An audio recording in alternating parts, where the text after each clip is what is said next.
to northern Israel. It is on high alert, not because of Hamas, but because of the lurking presence of Hezbollah in Lebanon. There are fears of an escalation in the north, of Israel getting caught in a two-front or even a three-front conflict.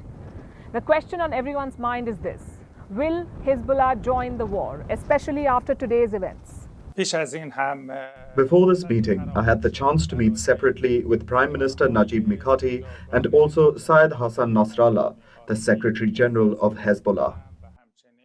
You heard him. Iran's foreign minister is in Lebanon. He met with the Hezbollah chief Hassan Nasrallah, and both leaders shared words of warning. First, a bit of background. Hezbollah is a militant organization based in Lebanon and an active player in the region. Like Hamas, they're seen as an Iranian proxy. They're fostered and funded by Iran. Like Hamas, they also double up as a political party, and they're also a sworn enemy of Israel. But here's the difference. Hezbollah is a far more powerful player than Hamas, and its focus is not just on Israel. It's a much bigger player in West Asian politics, and it has far more experience of real battle. So it's understandable that Israelis are on their guard, but so far Hezbollah has been relatively quiet, almost too quiet you could say, especially considering this statement from last Sunday. We salute all our beloved Palestinian resistance factions in Palestine, no matter to whom they belong, and they are all united in the resistance. We tell those that the nation is with you. Our heart, minds, souls, our history and guns and rockets and all that we have is with you, because we are the resistance that was founded originally for you and for Palestine and Jerusalem. He said Hezbollah's guns and rockets were with the Palestinians, not Hamas, the Palestinians. And this statement was a mix of posturing and a show of solidarity. But Hezbollah has not joined the war yet. There have been minor incidents of cross-border fire. Some militants from Lebanon have been killed. 2 were neutralized while trying to infiltrate Israel's northern border.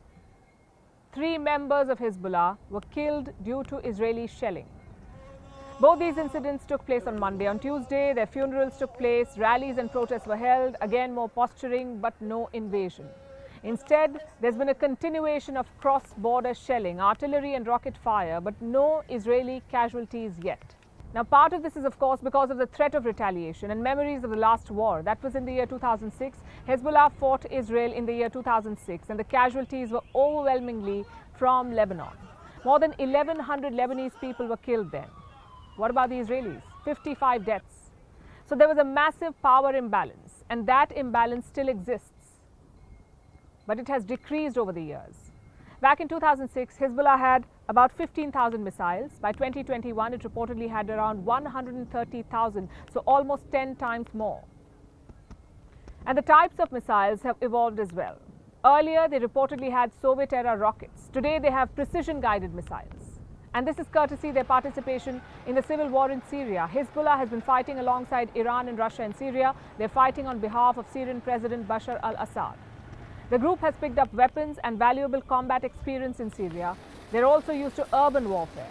It makes them dangerous in the event of a ground assault on Israel. Then there are the numbers. Hezbollah boasts of around 100,000 fighters. For context, the Hamas attack on Saturday was conducted by hundreds. The sheer number of fighters makes Hezbollah more dangerous, and Israel knows this. It has been flexing its military might as a warning. Since the Hamas war began, Israel has sent troops north as well. Thousands of reservists are at the border with Lebanon, and tanks have been lined up along the 81-kilometer boundary. Israel has also been issuing threats. It has said that it will bomb Lebanon back to the Stone Age if Hezbollah attacks. It has promised to use overwhelming force. So obviously, Hezbollah will be wary. And to add to all of this, the presence of the Americans can be daunting.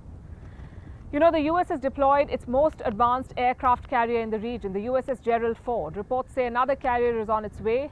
American jets are at the ready in all US bases in West Asia. All of this is meant to get Israel's enemies to back down. We mentioned this yesterday. And all these moves, Israeli and American, seem to have been working. But then today's meeting took place between Iran and Hezbollah. Hezbollah's leader, Hassan Nasrallah, said they discussed, and I'm quoting, everyone's responsibilities and the positions that need to be taken. Iran's foreign minister was asked about the possibility of a second war front.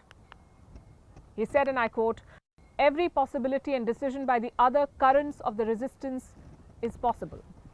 And he added, "The continuation of the war crimes against Palestine and Gaza will definitely be met with reactions." So the message is clear. Israel's enemies are uniting and anything can happen.